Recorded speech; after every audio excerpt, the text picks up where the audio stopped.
With the PC beta right around the corner, actually we have no idea when the PC beta is coming, but it is right around the corner theoretically, I'm going to have a lot of PC brethren out there who are going to try out the game because it's going to be free. There's going to be a free open beta for some period of time, and then you're going to have to buy if you want to keep playing the game once it's actually released on PC. But regardless, there's going to be a ton of players who otherwise wouldn't have been interested in Injustice 2 playing the game. So I wanted to make a video talking about the easiest characters to play because fighting games are very difficult to play. Now, if you are one of my PC brethren and you're new to fighting games, or you haven't played fighting games in a long time, or you just haven't played Injustice 2, I'm going to be saying a lot of terms in this video that you may not recognize. And it's important to what I'm talking about. Go into the comment section and ask somebody. Either I will respond or someone in my awesome audience will go out of their way and respond to you. There's going to be notations on the screen. When I'm talking about things like back 112, you're going to understand roughly what I'm talking about because I'm going to show you on screen. It's basically a way for people to know what I'm talking about if they're on an Xbox or a PlayStation. If you're playing on a computer, I would absolutely recommend getting a controller, but it can be played on keyboard. You're just going to need to remember what exact buttons I'm talking about when I say 1, 2, 3, because it's not actually going to be your 1, 2, and 3 button,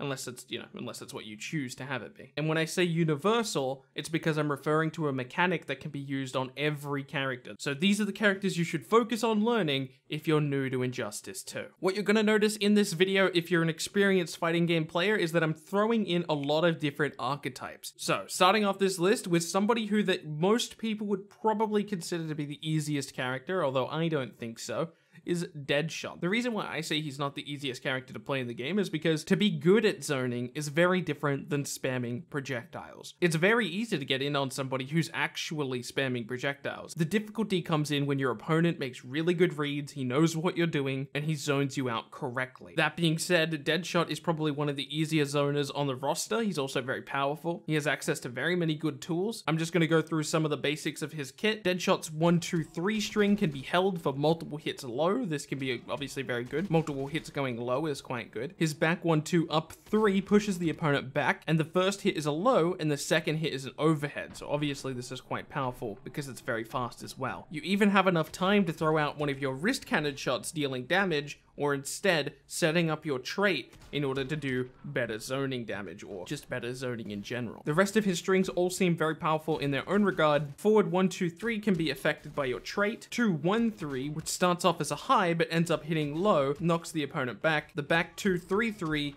are all mids. Forward 2, 3 starts overhead, knocks back, and can be cancelled into trait or wrist cannon. His back forward 3 is a really powerful wake up, and it's very fast and can be meter burned in order to make it safe. Overall, Deadshot's general game plan is to keep out the opponent, especially online. Generally in tournaments you don't see Deadshots played exactly like that because at a very high level then that's not a very good game plan. If zoning is a playstyle you're interested in, Deadshot is definitely a good entry point. Next up, if you're interested in countering those zoners, is Supergirl. Her back 1, 2 string is really fast and it's a low and a great combo starter. Down forward 2 is a freeze effect, which obviously is very powerful because you could use the universal back 3, which is obviously a launcher. Back 2 and then grab is a solid and easy combo ender, but it's not the best combo ender. Forward 2, 1, 3, back 1, grab is a better combo ender, but much more difficult. Her trait is really strong and can either be used as a strong zoning tool, using it in multiple instances and dealing damage to the opponent, or you can blow the entire meter in one burst of damage.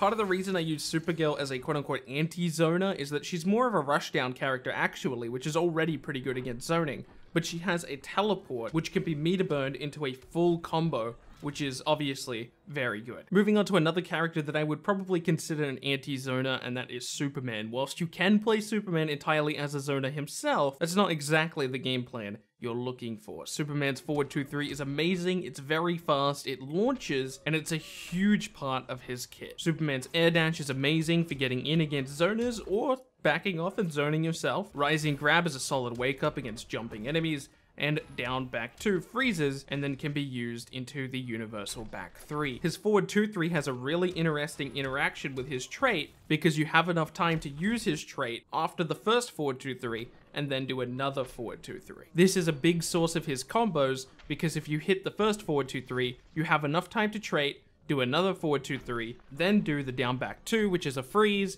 and then land that universal back 3 and finishing off your combo with whatever assortment of strings and abilities you want to use. Again, Superman's zoning tools aren't the best, but in the matchups where you need it, it can be quite powerful. Definitely a character I would recommend learning as a starting character due to his combos being fairly simple but very high damaging. This next character is a grappler. Well, sort of. Scarecrow is one of my more favorite characters to play in Injustice 2. He was actually a character I originally picked in my Pick My Character series where you guys get to pick my character, so I suppose I didn't pick it, but you understand the point. And after playing him in that episode, I fell in love with the character. He's really, really fun. The problem with playing a grappler as your first character in a fighting game is that command grabs are pretty difficult inputs if you're new. So try to figure out the command grab. If you can't, you can basically play the character without the command grab. You just have to use the hook instead, but you're gonna get less damage, and there are certain combos you actually have to use the command grab in, but when that comes up, I'll mention it. Jump 3 is an amazing tool for Scarecrow. It's very, very strong, it's very far reaching, and it's relatively quick. It's obviously not very, very fast, but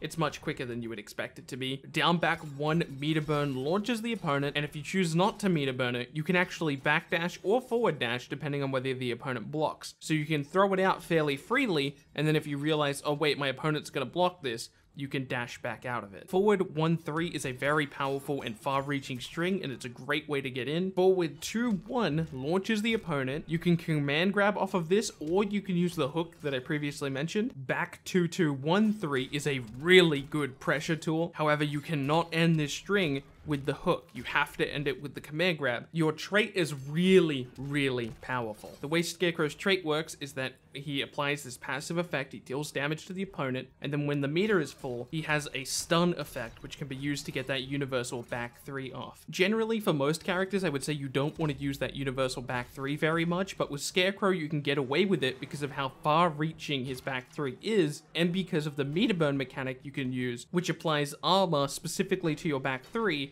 making it so the opponent actually has to hit you multiple times in order to cancel your back 3. And finally, the most recommended character for new players, in my opinion, is Batman. The reason I would recommend Batman is not only because I think his combos are not necessarily easy, the actual buttons you have to press for those combos are very fluid. His main combo string that you'll learn is 1-2-3, so that's really easy to remember because it's, you know, it's 1-2-3. And something else that I really like about Batman, and a lot of people won't put a lot of credit into this, is that all of his strings that are like really, really good, they all end with 3. So, I mean, kind of sounds a little bit trivial because for new players, it's easy to remember that. It's pattern recognition. His best strings are 2-2-3, 1-2-3, 1-1-3. They all end in 3s. All right, so let me run through Batman's kit really quickly. Jump 2 is amazing. It's currently revered as the best jump 2 in the game. It's very, very powerful. It's very fast. It hits on either side depending on where you land. It's very, very good. It's an awesome cross-up. Use it as much as you can. Jump 2 is very good, but be careful jumping,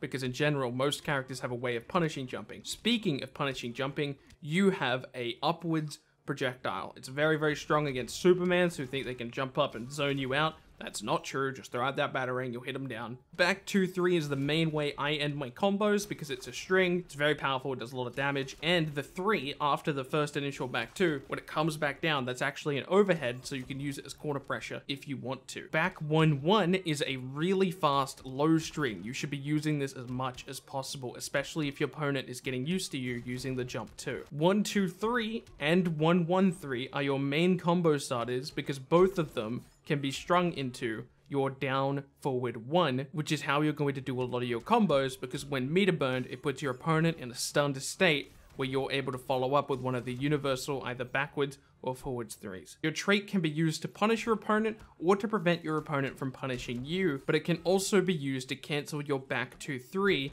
in order to pull off a second back 2-3. So here's an example of a full combo: jump 2, 1-2-3, back 2, cancel into your trait, back 2-3, trait again, grappling hook. You could choose to meter burn this grappling hook and then go for what's called a vortex. I know, we're getting really complicated at this point, where you choose to reset the combo, or if that's a little bit too difficult for you, you can just choose to end the combo with a back 3 and then a 2-3. There's so much to learn in the world of fighting games, and I understand it can be very, very intimidating. But I hope this video can help out anyone who's interested in jumping into the Injustice 2 PC beta. Again, I understand everything here is super complicated. It took me so long to get used to all these fighting game turns and these inputs and things like that. Trust me, It gets easier with time. Sticking to one character though is going to be very important, and that's why I made this video to help you choose which character you should stick with. Thank you guys so much for watching this video. My name is Bilbzy, and I'll see you in tomorrow's video.